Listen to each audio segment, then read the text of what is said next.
Hello, everybody. Welcome to Sunday Night Ghost Stories Extra. Because we are on a Friday. Oh, my goodness me. End of the working week. How did that happen? And let's change the font. There we go. Here we are in the library, he said grandly. Been a warm, muggy day today. I miss the cold days, quite frankly, but hey-ho. I don't miss this cold, by the way, because I'm still suffering with it. What are we reading? We are still reading the excellent Ghost Stations by the late Bruce Barrymore Halpenny. Been enjoying this one so much that I've actually dug out his other Ghost Stations books as well. So if we run out of book tonight, we will be having a greatest hits from his other books. What are we drinking? We are back on the Copperberg Winter Punch, which is quite ironic because we're having winter punch in what is fast becoming midsummer. In fact, Sunday night will be the longest day. Great film, by the way.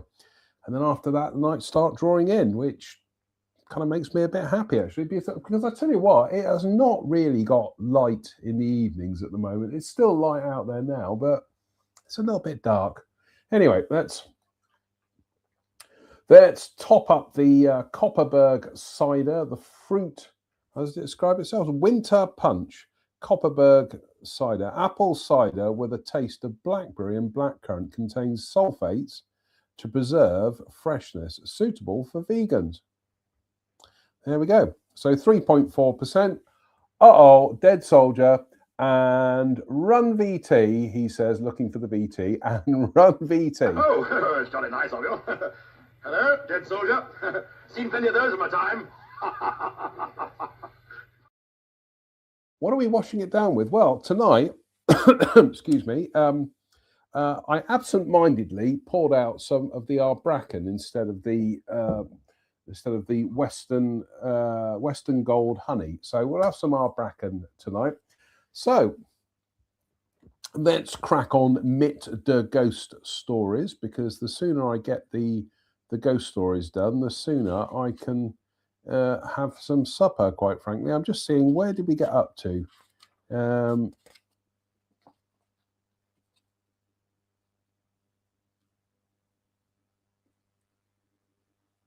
I don't think we read the Reaper's Bomber. And if we did, we'll just read it again. So, the Reaper's Bomber.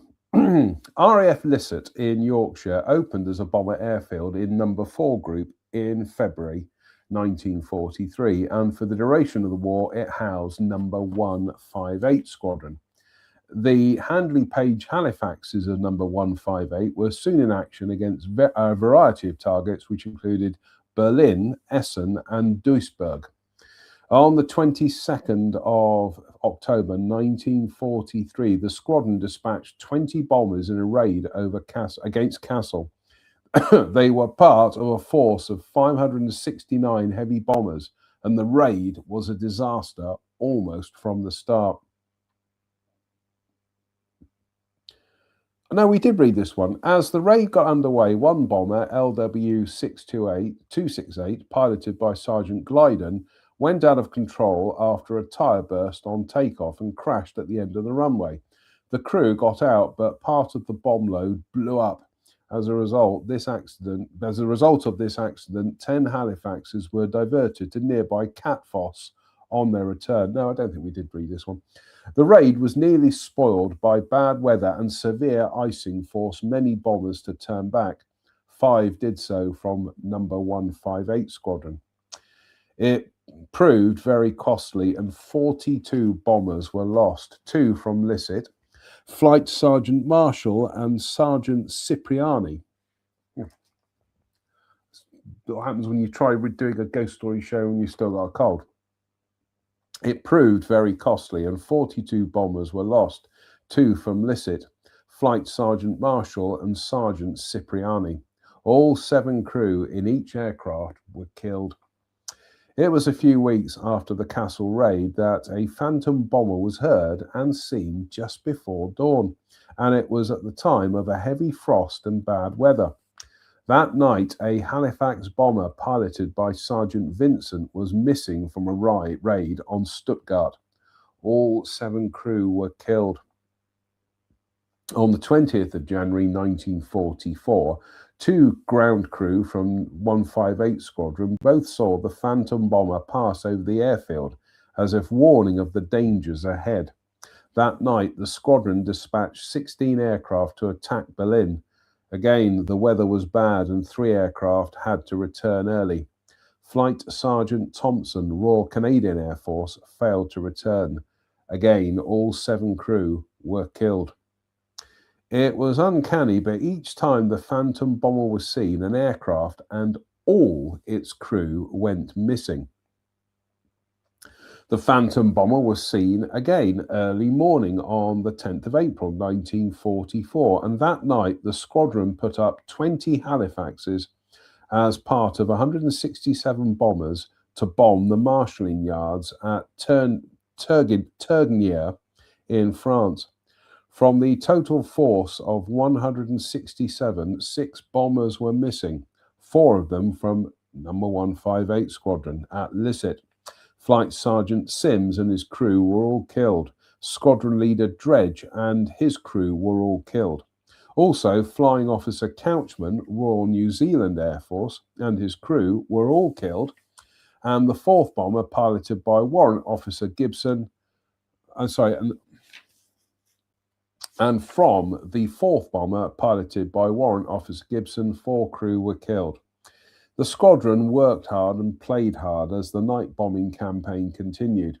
During the summer of 1944, attacks were made on French targets, and with the coming of long summer nights, no more was thought about the Phantom bomber. Need to have a quick swig of the old Copperberg, so slange me by everybody. Oh, that's lovely. Then, on the morning of the 18th of July, the Phantom bomber was again seen over the airfield at dawn. That night, the squadron dispatched a massive total of 28 aircraft for an attack on Cairn, from which 2 bombers failed to return. That of Flying Officer Garnett and his crew, of whom 3 were killed, and that of Flight Lieutenant W. Davis, who was killed along with his other 6 crew members. During the early hours of the 20th of July, the Phantom bomber was again seen in the morning mist, and that night Lisset dispatched 8 aircraft to Bottrop and 15 to Ardeval. But over the English Channel, the latter force ran into severe electrical storms, and they were signalled to return.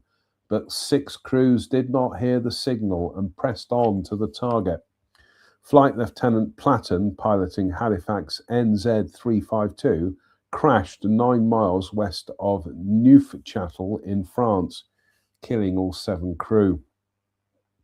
The ground crews who saw the Phantom bomber in the early morning mist knew it was a bad omen. Excuse me. For each time they saw the Phantom bomber over the airfield, an aircraft was missing and all crew killed. It became known as the Reaper's bomber. The Phantom bomber was again seen in the early hours of the morning of the 12th of August, and that night 16 aircraft were dispatched to Brunswick and 2 aircraft failed to return. Pilot Officer Catt and all his crew were killed, and their fate has never been determined, even to this day. On the 16th of August, the Phantom bomber was again seen, and that night operations were on with 23 aircraft dispatched to bomb Kiel. The Halifax, piloted by Flying Officer Rosen, Royal Canadian Air Force, crashed at Foston on the Wold, and there were no survivors. That was the last time the Reaper's bomber was seen. Throughout its operational life, No. 158 Squadron had dispatched 5,366 aircraft, and by coincidence, 158 had failed to return. The airfield closed after 158 Squadron moved to Stradishall in Suffolk in August 1945, and today little remains of this once busy airfield.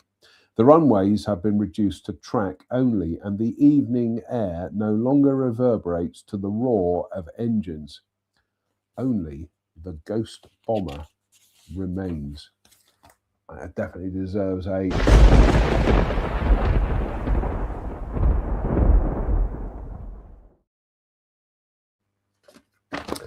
It's going to be the ghosts of RAF Scampton, and unfortunately, Racism Ahoy.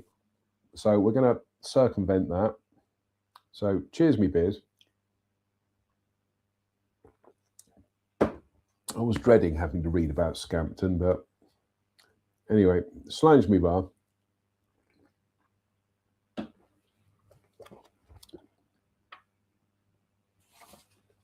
Let's get on with it.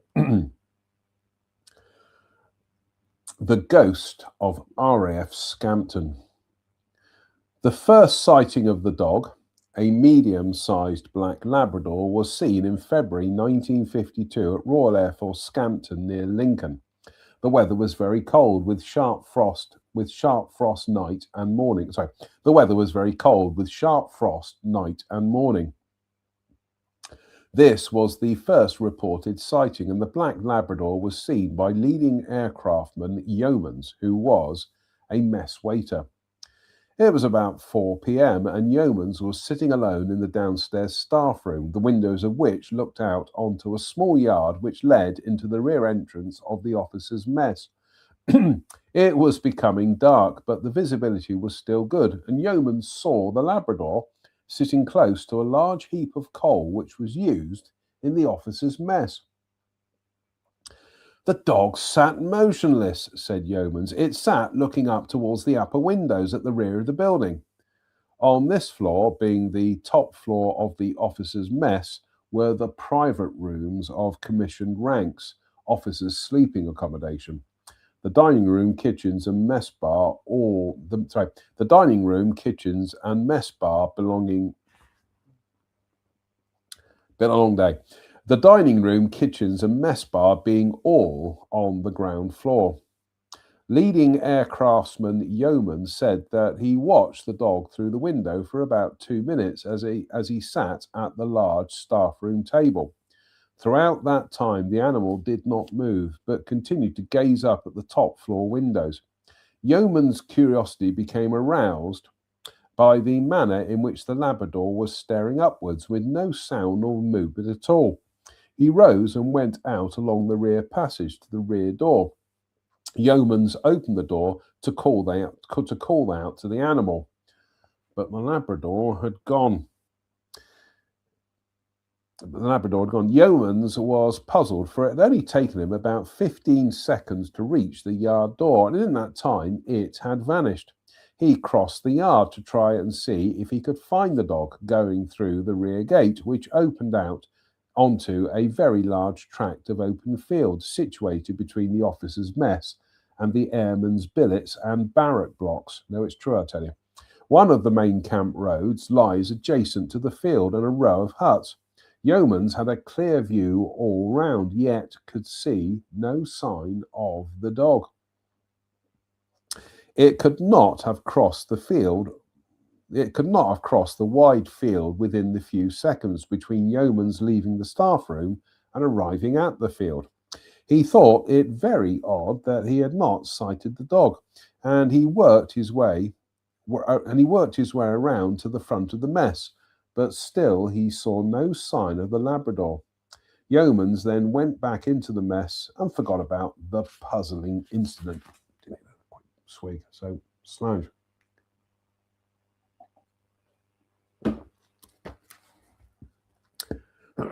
Two days later, Yeomans had just come on duty at around 4:30 p.m. at the officers' mess. He was just taking off his battle dress jacket when Corporal Dwayne snapped, "Go and get that bloody dog out of the corridor next to the dining hall." Yeomans quickly slipped his white mess jacket on and hurried out to obey the NCO's order. On entering the dining hall corridor, Yeomans saw the same black Labrador sitting close to the dining hall doors. By this time, there were several other RAF mess staff in the building.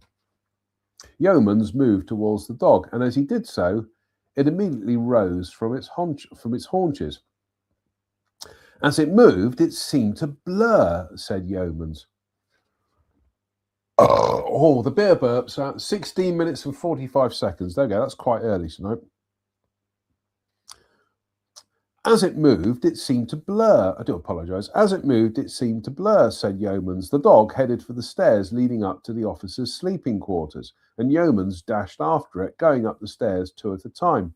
On reaching the top, he could see no sign of the animal. Yeomans was very annoyed about losing the dog, and he searched the entire upper floor, but there was no sign of the animal. It was a mystery, for all the doors were closed, and the only way back. It was a mystery, for all the doors were closed, and the only way down was via the stairs that Yeomans had just ascended, or the back entrance stairs, the door to which was closed. To be on the safe side, Yeomans checked all over the upper floor for a second time, but there was no sign of the dog. He was puzzled, but attached no importance to this latest incident. On reporting back to Corporal Duane that the dog was nowhere to be seen after darting for the stairs, Yeomans was told by the NCO, "If that bloody black animal makes a mess, I'll stick you on a fizzer," RAF slang for charging an airman on Form 252. "It's been loping around here looking for food or something. Boot it out if you see it, Yeomans. That's an order." His accent's changed, by the way. That was leading aircraftsman Yeoman's last sighting of the silent black Labrador, but he was to hear more about it. The dog was seen again running across the field towards the officers' mess. It was about 8:30 p.m. and it was seen by at least 5 people, including the mess waiters. They said that the dog went past them soundlessly without even looking in their direction. There had been a light fall of snow, yet the dog left no marks. They watched the dog streak out of sight, heading for the front of the officers' mess. The RAF, Women's Royal Air Force aircraft woman, said that she had felt fear. The Women's Royal Air Force aircraft woman said that she had felt fear on seeing the phantom dog, and she also mentioned it to 2 of her RAF companions. By chance, she also told leading aircraftsman Yeomans the following day. The fact that her story was confirmed by her male escort of the previous evening brought the mystery dog into prominence amongst the RAF mess staff, and the possibility of Guy Gibson's racial slur having appeared in ghostly form came into much of the conversation amongst the officers' mess staff. Racial slur was the famous black Labrador of Wing Commander Guy Gibson, who had been sent to Royal Air Force Scampton to form No. 617 Squadron. This was a special squadron formed in March 1943 for a special, highly secret operation to bomb the great dams of the German Ruhr. Racial slur was always at the side of Gibson. The dog was the squadron mascot and a firm favourite with everyone. At all the parties, Racial slur would knock back a few cans of beer, then zigzag down the corridor and fall asleep. Gibson would take long walks with Racial slur around the airfield. He always did that to think things over, and Racial slur would catch rabbits. Gibson had to whip into shape his 21 hand-picked Lancaster crews, and there were many problems, so it was great to relax with Racial slur. After intensive training, the raid on the Moan, Eder and Sorpe dams was launched on the 16th of May, 1943.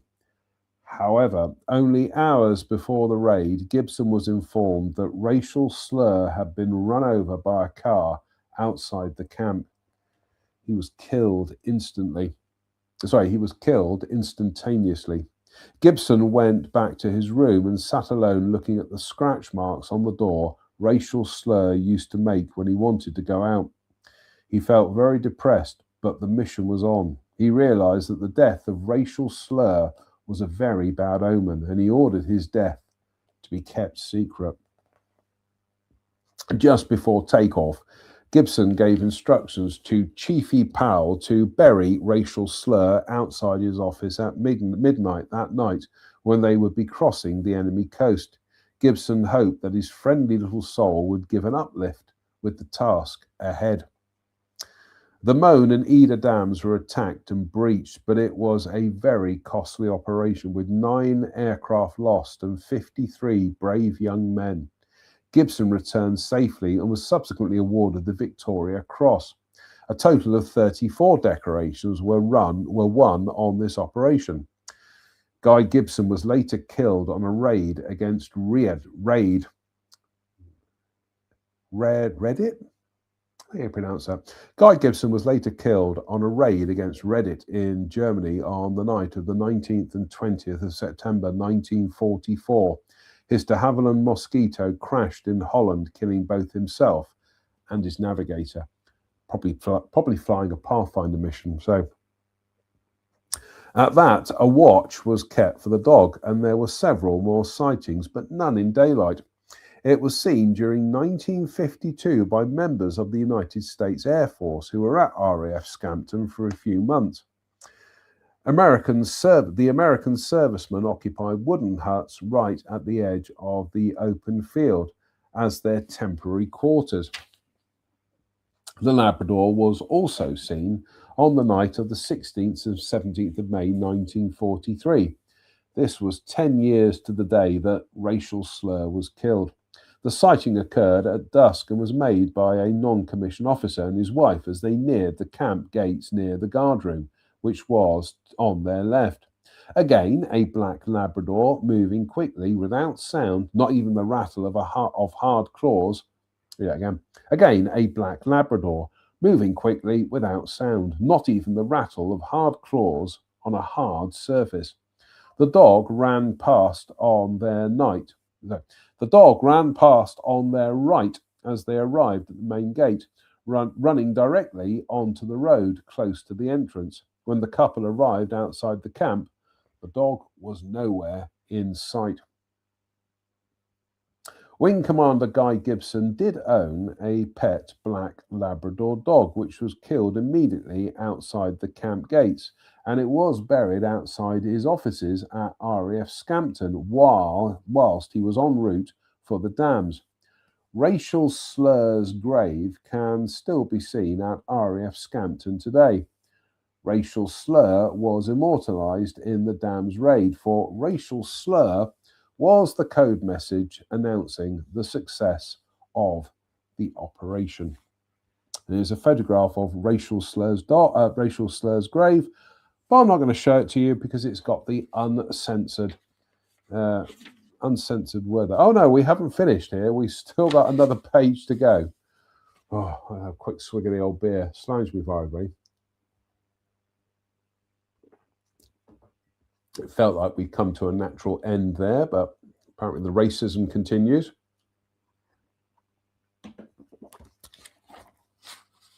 Royal Air Force Scampton is an old airfield dating back to the First World War.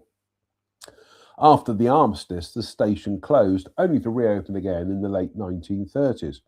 It was a frontline heavy bomber station during the war, and it housed many famous squadrons.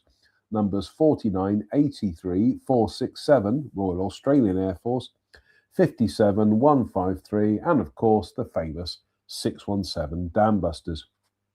2 VCs, Victoria Crosses, and many other decorations were won by the gallant Scampton crews. Many portraits hung on the historic walls of the Scampton Mess.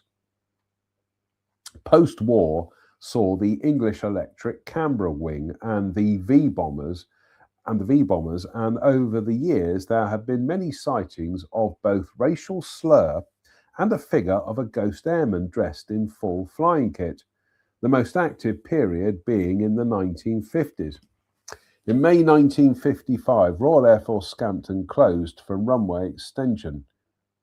extensions that should be, in preparation for the V bombers, and a holding unit from number 83 Squadron at Hemswell arrived.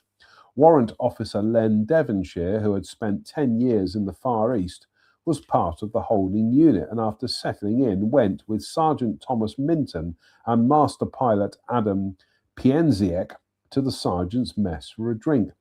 At that time, there was a big old heavy leather armchair in the sergeant's mess.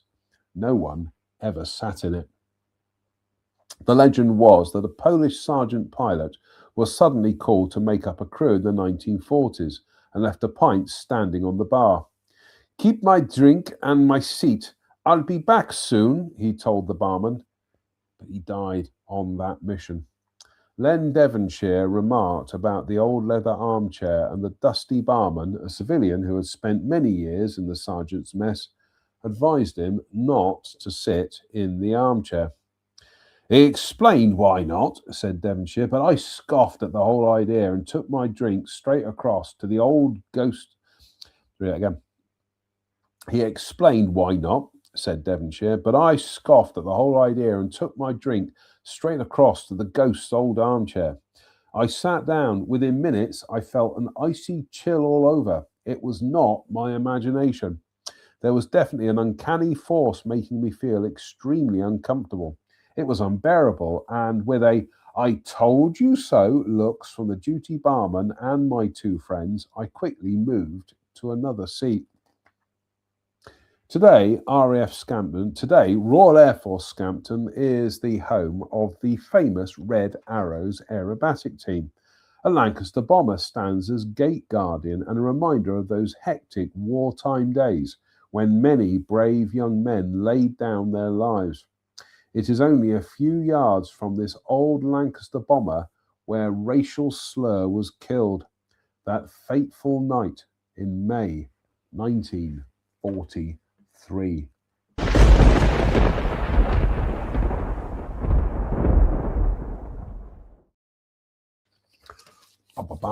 Oh, I think we got away with that. Anyway, some more of the Copperberg Winter Punch cider in the magnificent Rush beer glass. Thank you, viewers Kirsten and Steve in the United States. Slangsby Bar. Oh, I've got some fan mail turning up. Let's just read the fan mail.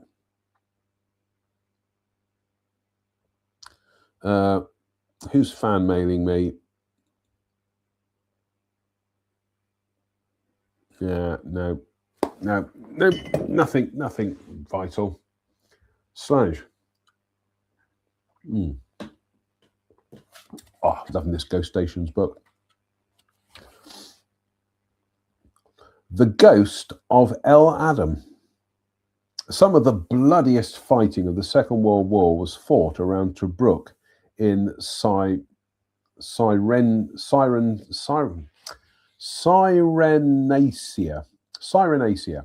The great battle outside Tobruk laid waste many young lives and involved land, sea, and air forces. Field Marshal Erwin Rommel, the Desert Rat, became a legend in the North Africa campaign. The Royal Air Force bombed the enemy's principal columns relentlessly day after day as the German Panzer Army Africa slogged it out with the British 8th Army. After the war, the Germans that had been captured in the desert remained prisoners until 1948, at which time they were given the opportunity either to go home, if they still had homes to go to in the fatherland, or to remain in the desert as civilian workers employed by the British Armed Forces. Presumably, many stayed to avoid the law as they saw it. In mid-1947, on the old desert airfield battleground of El Adam, 9 miles south of Tobruk, Corporal Robert Minnett of the Royal Air Force Police was on night patrol with Teddy, his guard dog. The dog was his own property and not an official police dog. Teddy was a former German-trained desert dog, a scavenger dog which breeds and lives in the desert, and was very special for the group of RAF El Adam. for the group at RAF El Adam. Sorry, I just realised that the title is one word. It should be El Adam or El Adam. So, read that again. Today, Teddy was a former German-trained desert dog, a scavenger dog, which breeds and lives in the desert and was very special for the group at RAF El Adam or Adam had trained him as a guard dog to obey German commands. But the commanding officer had a purge on the stray dogs, and Corporal Minute had the job as one of the Royal Air Force Police at El Adam of shooting the strays. I can see in my mind's eye two very tough ex-members of the Afrika Korps in tears as I shot their pets, he recalls. However, when it came to shoot Teddy, he had a feeling for the huge beast, which likened to the American coyote. It was the biggest dog he had ever seen, built like a small donkey, and with huge paws to match, and was scared of nothing on earth. Corporal Minute pleaded for Teddy's life because it was such a beauty and retrained him to obey commands in English. Corporal Minute took in the night air as he made his rounds, and one of his duties was to inspect the native police guard posts scattered around the camp. It was a full-time job keeping the native police awake, especially during the feast of Ramadan. At the southern end of the camp, where the road led out onto the desert in the direction of Bir Hakeim, was a huge equipment compound guarded by a wire mesh fence some 30 feet in height, and the sentry post faced it about 20 feet away. Corporal Minute and his dog Teddy were halfway round their patrol area when suddenly they found the equipment sentry and the next one up the road with him, huddled together in a teeth-chattering, genuine sweat of fear. He could see that there was nothing faked about it. To my order, get on with the job. They blabbled about afrits, Arabic for ghosts, he said. At that time, I felt Teddy trembling with fright against my leg. He was pointing towards the road out into the desert, with his top lip curled up, and was growling and whining softly. Along the road, coming towards us out of the desert from the direction of Bir Hakeim, was a large grey wolf-like dog, and as it reached the fence, I could partially see through it like a cloudy mirror. A quick swig of the beer. Corporal Minute did not feel afraid, for with Teddy, he had no need of any other protection when he was about. Teddy had always gone for any other animal in fury. He had no reason to doubt him now, and he slipped his lead. But the dog bolted with his tail between his legs. As Teddy raced away in fear, the three men watched the ghost dog go through the fence into the compound. Corporal Minute was puzzled because the ghost dog made no sound, and even more bewildered when after a few seconds it vanished in front of his eyes. A few months later, two prisoners escaped from the guard room, and in a place like El Adam, there was nowhere to run except the wide open spaces. The camp contained a small German war cemetery, and while searching for the two escaped prisoners, Corporal Minute saw something move in the cemetery. As the search party watched, a ghostly shape of a soldier wearing a coal scuttle helmet rose up from the grave and then vanished in the night. With that, the two escaped prisoners ran screaming from the cemetery. The official explanation for the apparition was ground mist rising after just another stinking hot day. But those who witnessed it had their own thoughts about it. The grey ghost dog was sighted several more times, and it remained a mystery until one day, while on a shooting expedition with the commanding officer, Corporal Minute and the rest of the party came to some wartime German underground field dressing stations at Bir Hakeim, and there, partially covered in the sand, was the skeleton of a large dog.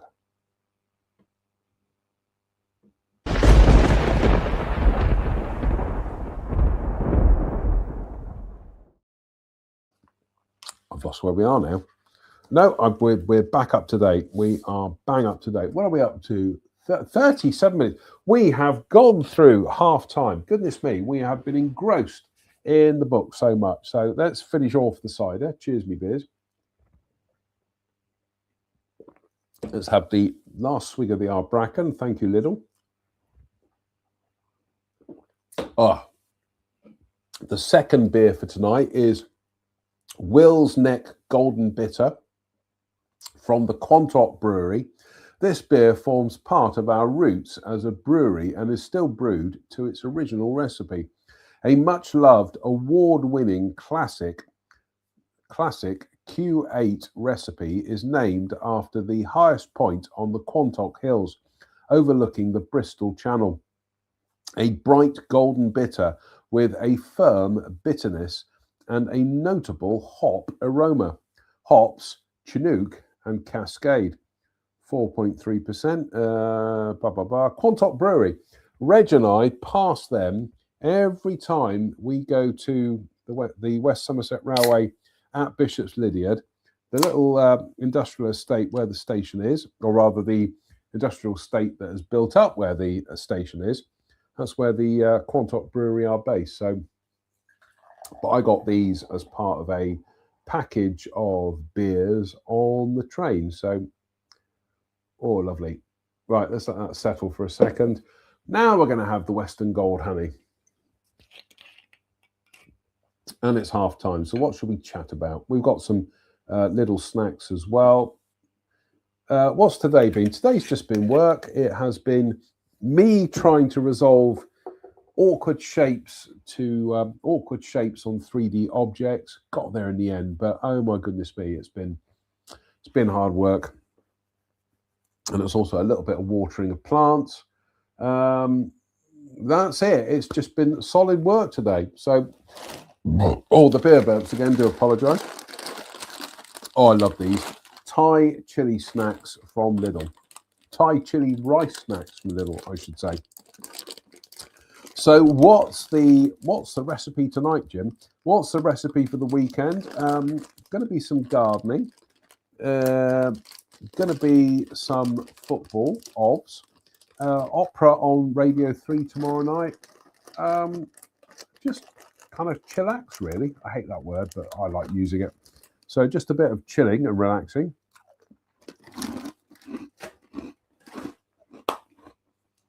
That's it.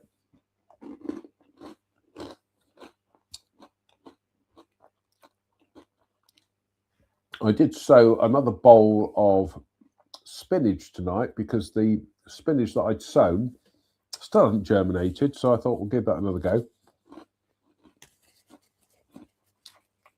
I did sow some more pumpkins this week,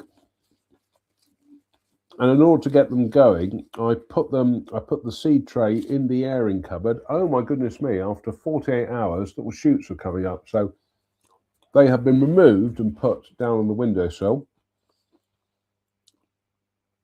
So don't worry, on Sunday I will bore you senseless with all the stuff that's going on in the garden at half time. So, and I'm hoping to have a catch up with some friends over the weekend. Itchy nose, I do apologise. So I'm just seeing if I've got any responses from friends about catch ups. Not a Robbie sausage. So anyway, there's also football tonight. I think Australia are playing America and Scotland are playing. I need to check who Scotland are playing. BBC Sport.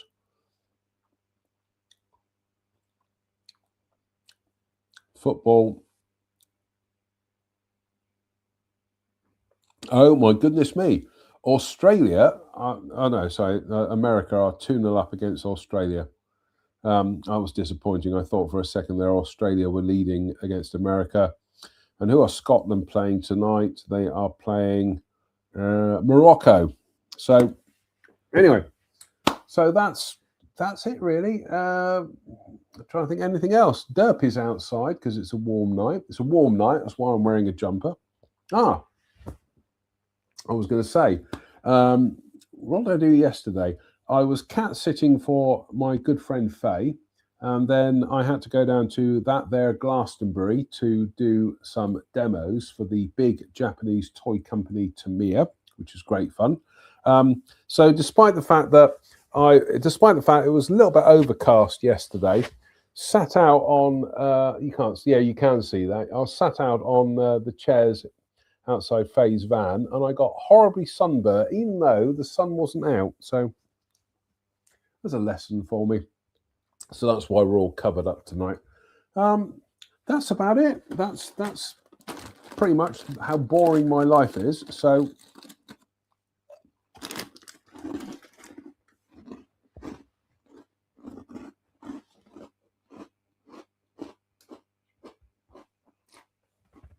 well, what do you know? We just poured the beer out, and we have another dead soldier and Run V2. Oh, it's jolly nice of you. Hello, dead soldier. Seen plenty of those in my time.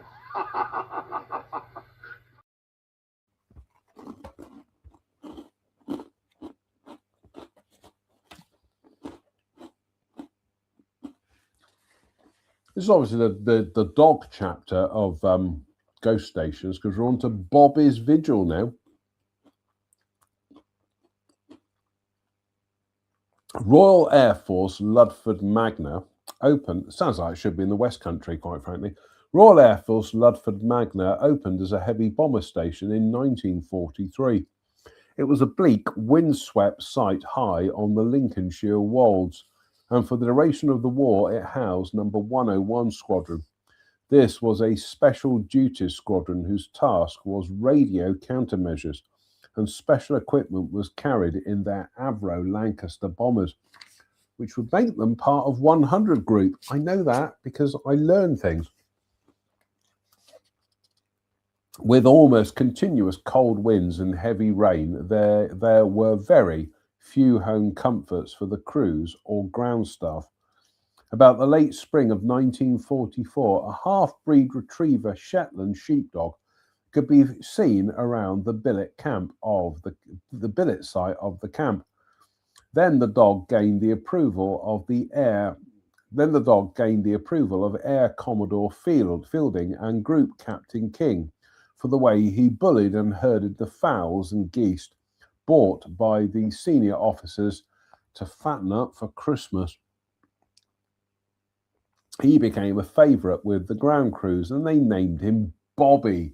Thankfully, he became a favourite with the ground crews, and they named him Bobby. The dog was mostly black with flashes of white on his lower legs and muzzle. The dog was keen, fit, and very intelligent, and it loved all the fuss. Then one day, Bobby suddenly latched onto an aircrew, and from then on, aircrew and dog were inseparable. Mess for dinner, and no waiting outside for Bobby, then down to the Black Horse Inn at Ludford, or the White Swan, or the Gordon Arms Hotel in Market Raisin for a saucer or two of ale. The only place he didn't accompany them was the briefing room, but he was always waiting for his beloved crew outside, and was always with them in the crew bus, out to their aircraft on the dispersal pan. Once there, Bobby would make straight for the trailing wheel and urinate. The crew would stand and laugh as Bobby cocked his leg. "He brings us luck," the pilot said. When the particular aircraft carrying his masters or friends left the hard standing, he would trot off to the flight hut, find a quiet corner, and begin his long vigil. The phone would ring with the message, all aircraft aloft, operation underway. Flight Sergeant Gale would give the all clear to the ground crews who remained on standby until takeoff. Thereafter, Bobby was on his own until the airfield guard or the receiving crew arrived. On occasions, you would open the flight hut door and find a couple of dead rats. Oh yes, Bobby was an excellent ratter. Shouldn't be a comma there, it should be a hyphen, never mind.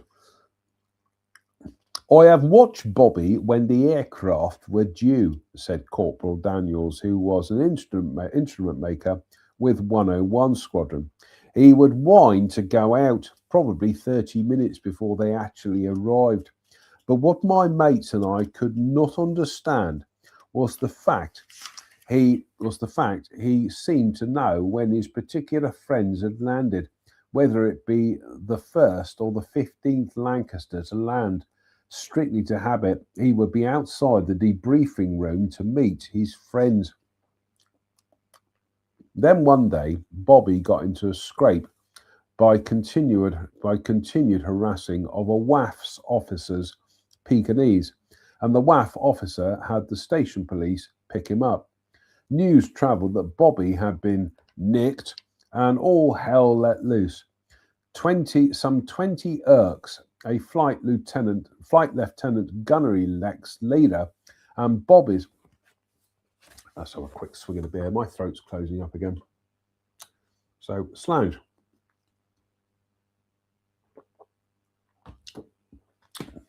Oh, that's very nice. Try it again. News travelled fast that Bobby had been nicked, and all hell broke loose. Some 20 Irks, a flight lieutenant gunnery leader, and Bobby's adopted aircrew descended on the guardroom. They made it very clear to the station police sergeant what his life would be if Bobby wasn't forthcoming. Bobby came out of the nick, wagging his tail. December 1944 was a very cold month, and during the first 2 weeks, many operations were scrubbed due to weather conditions. However, just before Christmas, operations were on. Bobby's crew were on ops just after Christmas, and as usual, he was waiting for them outside the briefing room. But when the dog went to the crew bus, a new driver wouldn't allow Bobby to board the vehicle, and by the time he got out to the hard standing, the aircraft he most wanted to urinate on was halfway up the runway. Bobby had missed his favourite crew. It was a sad night for Ludford Magna and for Bobby, for his favourite crew failed to return. Whether it was icing, enemy flak, or an enemy fighter, no one knows. Or was it because Bobby did not give the bomber that wee little piece of luck and had their luck run out? For 2 hours before the aircraft were due back, Bobby had been lying on his back, whimpering. He stayed that way regardless of many efforts until daylight. Then he suddenly gave a little bark and dashed across the airfield, never to be seen again. About a fortnight later, the stories began about a ghost dog when a newcomer to the squadron reported seeing a dog on the hard standing where Bobby's friend's aircraft had last stood. This coincided with a report of the finding of the ill-fated aircraft on a hillside in occupied territory.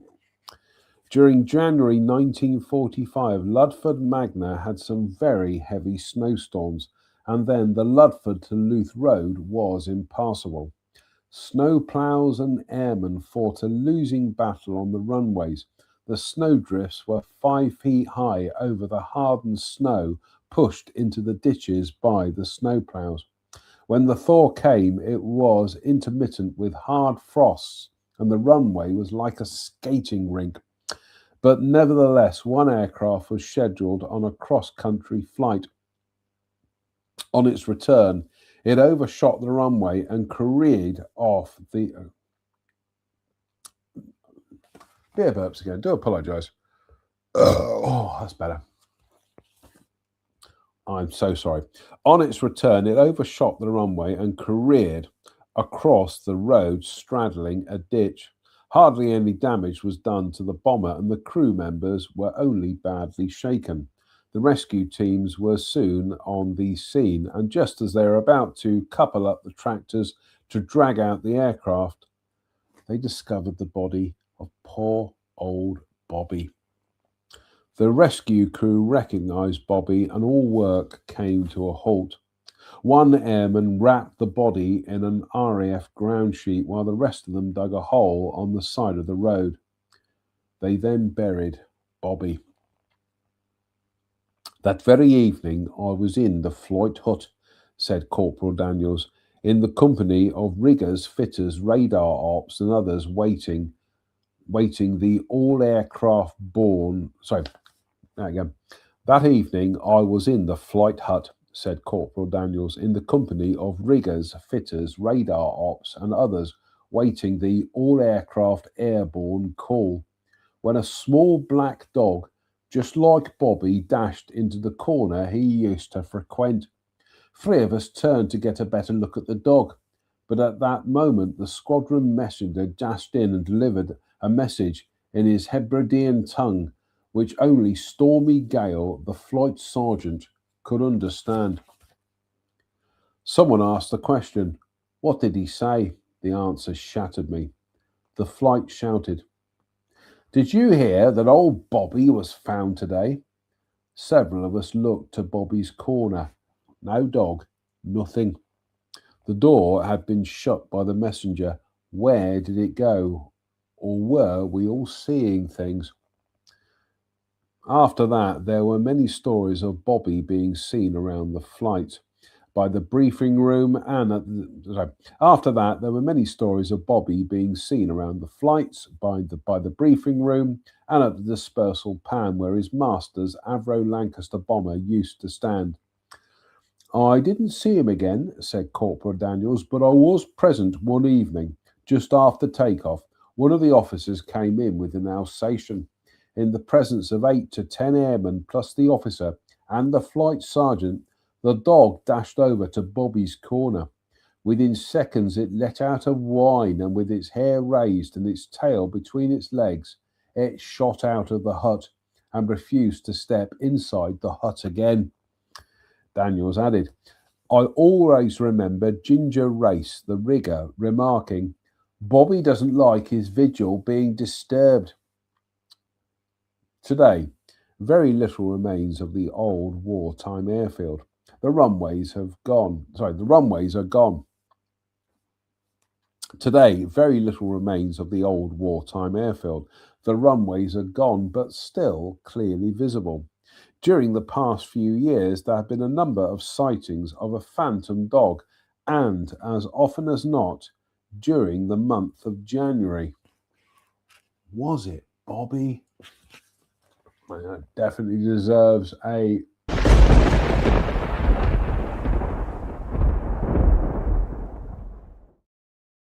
I'm just seeing if there's any shorter ones. Yeah, there's a couple of shorter ones. What are we up to? 54 minutes. We are running out of book here. In fact, we are down to about the last 3 ghost stories, actually.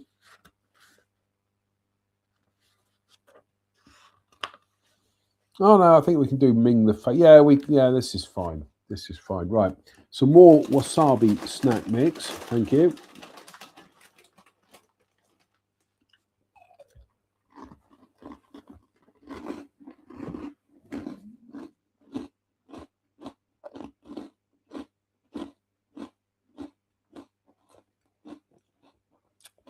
Checks the football scores.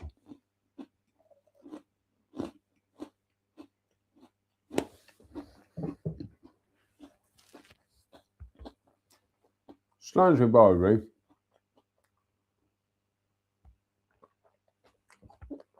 All of it. Your good health.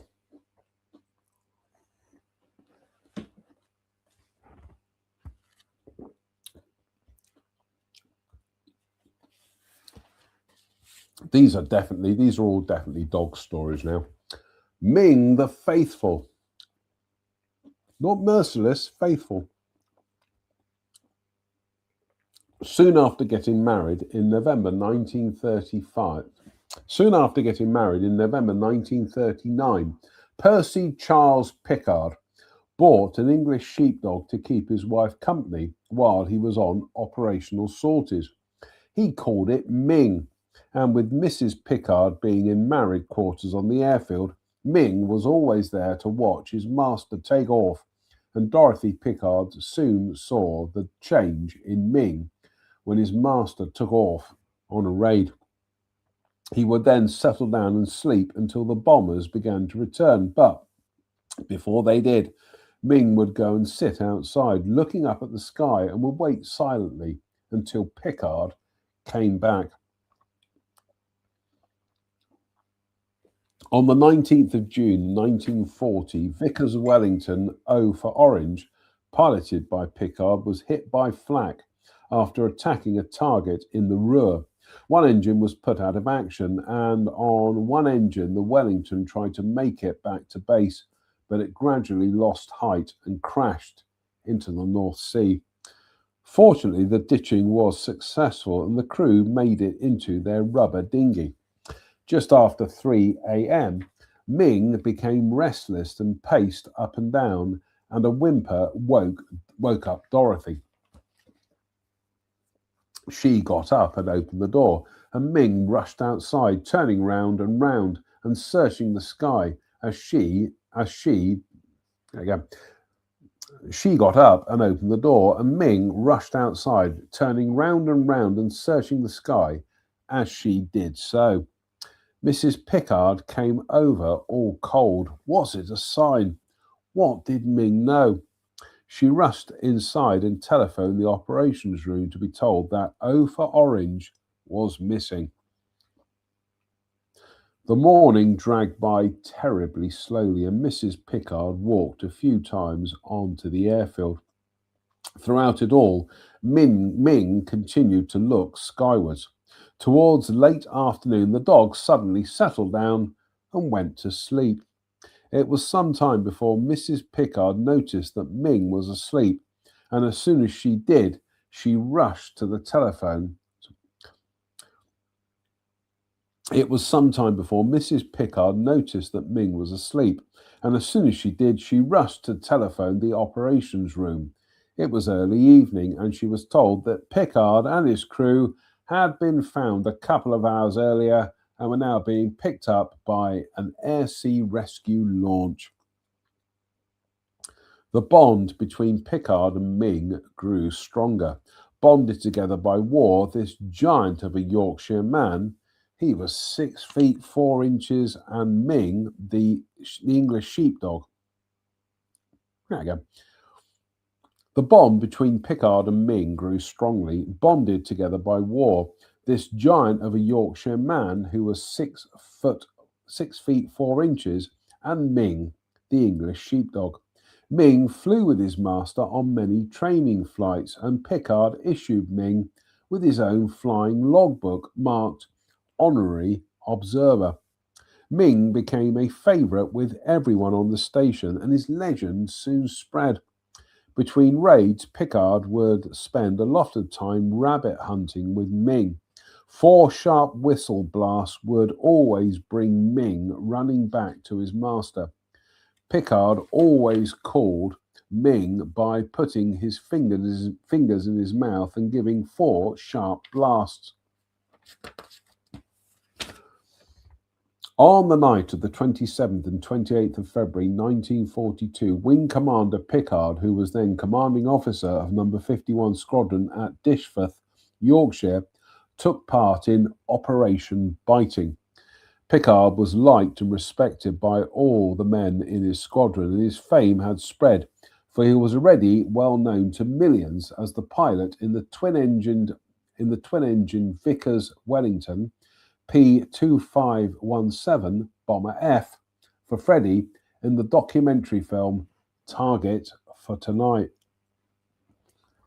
He was now flying twin-engined Armstrong-Whitworth-Whitley bombers, and his role in Operation Biting was to drop a company of paratroops. It was successful, and they captured a complete Würzburg radar installation at Bruneval near Le Havre.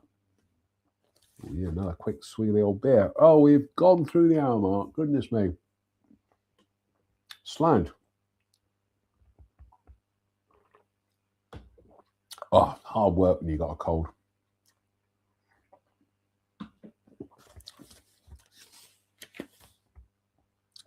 A few months after the Bruneval raid, Wing Commander Pickard was given command of No. 161 Squadron, which had been originally formed by Wing Commander E.H. Filden out of the King's Flight, and began dropping agents and resistance leaders into France using Lockheed Lysanders. Yeah, again, it's because I saw the word Lockheed. Try it again. Filden out. Let's go back. A few months after the Bruneval raid, Wing Commander Pickard was given command of No. 161 Squadron, which had been originally formed by Wing Commander E.H. Filden out of the King's Flight, and began dropping agents and resistance leaders into France using Westland Lysanders and Lockheed Hudsons, reinforced later by Handley Page Halifaxes. The one-man Lysander actually had a crew of two, but that's not quibble. The one-man Lysander was the aircraft used for pickup operations, and it could operate in a small area. For bigger pickup loads, the Lockheed Hudson was used, but this aircraft needed a much greater area to operate from. On the night of the 24th of February 1943, Pickard flew a Hudson into France to pick up 7 agents, but after a successful landing, the aircraft became bogged down. Resistance men worked all night to free the aircraft, and at dawn, Pickard became airborne and headed back to Tempsford. Meanwhile, back in England, Ming had been whimpering since just after 1 a.m. And from the dog's actions, Dorothy Pickard had known that something was wrong. She phoned the ops room, but they had no news. Throughout all this, Ming had sat outside despite the freezing cold and stared into the dark sky. At dawn, about the time Pickard had taken off from France, Ming scratched on the door to come in, and Dorothy hurried to let her in. Ming headed straight for her place in front of the fireplace, where she curled up and went to sleep. Dorothy Pickard looked at Ming and knew that her husband was safe. At 8 a.m., Ming suddenly woke up and barked, waking Dorothy, who unlocked the door and let Ming out. Ming ran towards the runway, and minutes later, her master's Lockheed Hudson touched down safely. After many daring moonlight exploits, Pickard left Tempsford in May 1943, his cloak and dagger days over. We haven't finished this chapter yet, but we are going to have a quick swig of the old beer.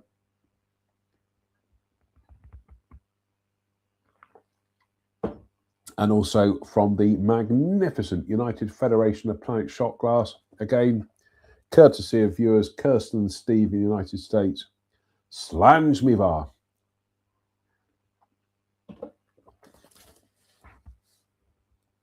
Pickard then took a desk job, but he was a man of action and not one to fly a desk. He missed being on bombing missions. Now group captain, Pickard became station commander at Sculthorpe in Norfolk in May 1943. The station had 3 light bomber de Havilland Mosquito Mark VI squadrons. Numbers 21, 464, Royal Australian Air Force, and 487, Royal New Zealand Air Force. And on 31st of December 1943, they moved to Hunsdon, Hertfordshire, where hurricanes hardly happen. The beer burps again. When I say hurricanes, I mean wind, not Hawker hurricanes. And I say hurricanes, I talk about wind, and I belch. There we go. On the 18th of February, 1944, Group Captain Pickard led a raid on Amiens prison to release French patriots. The weather was so bad that there was talk of cancelling the operation, but the pilots knew it was the only chance to rescue the Frenchmen. At 1100 hours, the Mosquitoes of numbers 21, 464, and 487 squadrons took off. They flew at low level through the snowstorms to their target. 2 waves attacked the prison walls, and their bombs were so accurately placed that the 3rd wave by 21 Squadron were ordered home by Pickard a few moments before his Mosquito was attacked by 2 Focke-Wulfs, his 190s. His aircraft crashed a few miles from the prison, and his body and that of his navigator, Flight Lieutenant J.A. Broadley, were buried by the Germans next day. The result of the Amiens raid, which cost the life of Pickard, was the escape of 258 prisoners, but the bombs killed 102, of whom many were not political prisoners. While this was being played out in France, Dorothy Pickard had received a phone call at her home in Selsley, Sussex, from RAF Sculthorpe. It was from Pickard's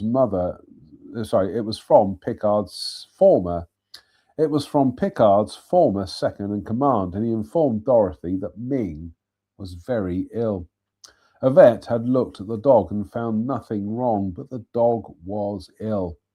A second opinion confirmed the dog was ill, pining, but could not say what was wrong. Dorothy knew something was wrong and drove straight away to Sculthorpe.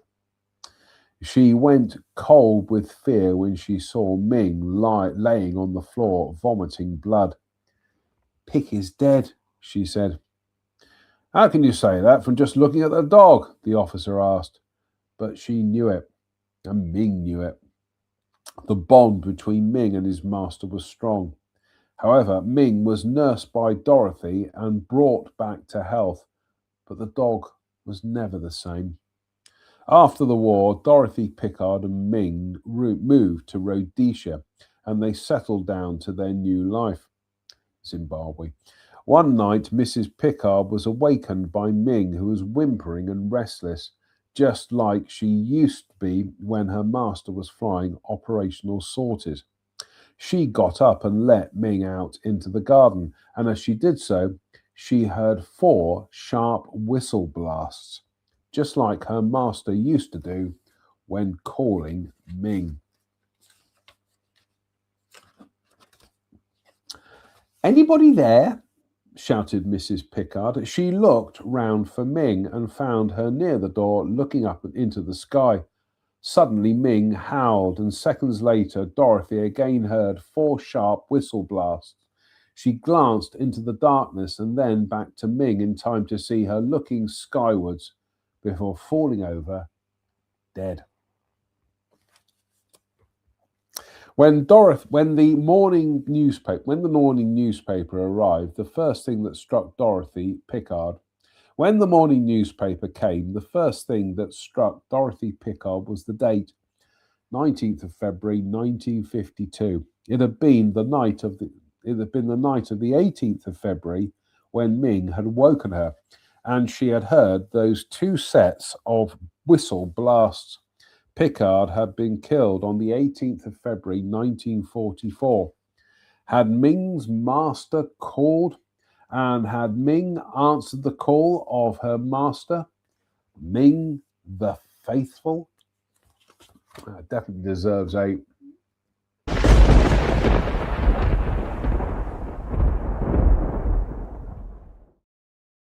last for tonight, because we are rapidly running out of book. Yeah. So this is going to be it, folks. Oh, we got some fan mail.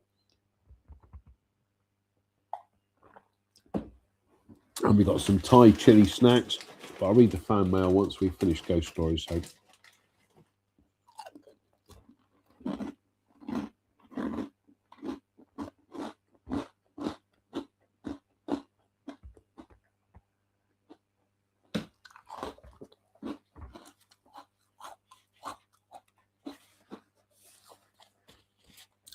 A nice short one to end tonight. The Runway Ghost. On the airfield at Warboys, just 7 miles northeast of Huntingdon, some very strange things have happened during the Second World War, and as often as not, on the night of a full moon.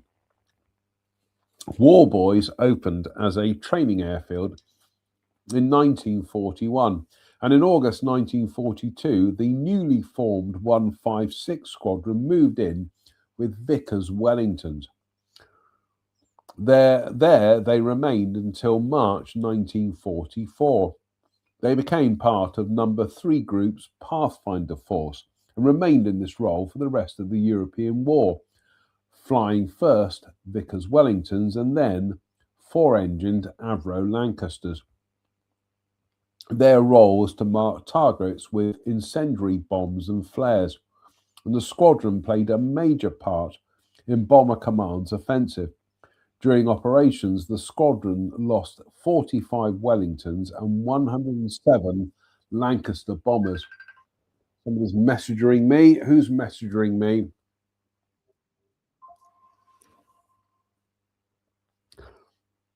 I'm just going to have to reply to that.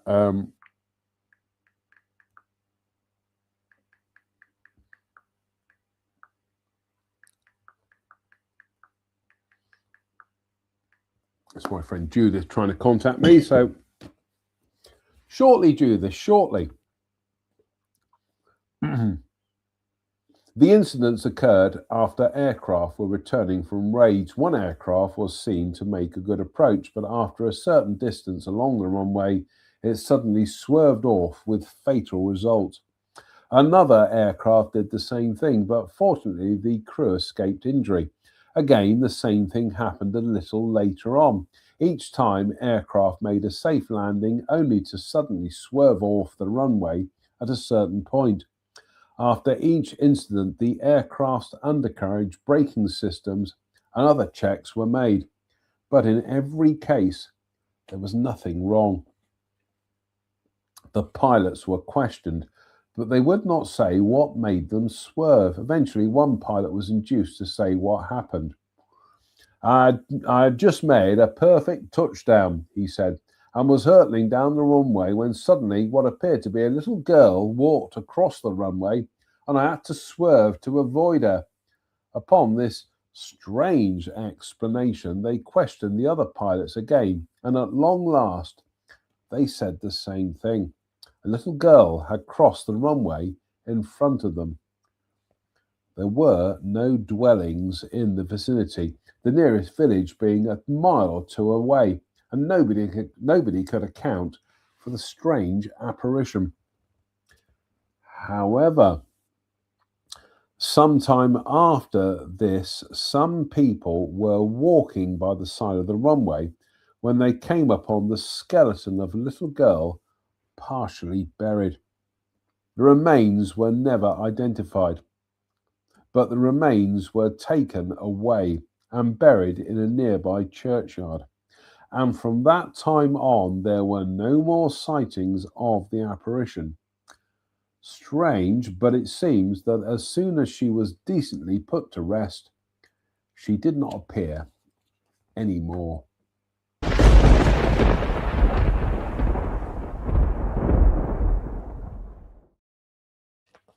Right, we need to go back because there's another story that we need to...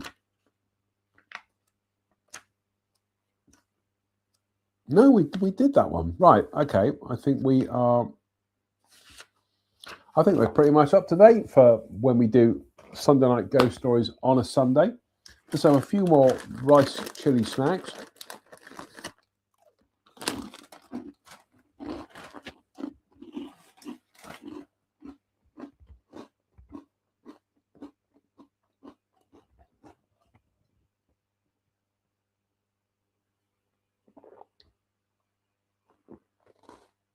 Oh, lovely.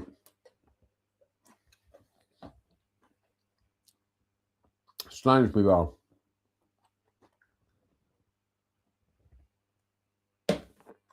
That's your lot for tonight, folks. Fingers crossed, we'll be back for Sunday Night Ghost Stories on a Sunday, as nature intended, on Sunday. So until then, it behoves me to say thank you for watching. Stay safe, stay out of trouble, and please don't have nightmares. Good night.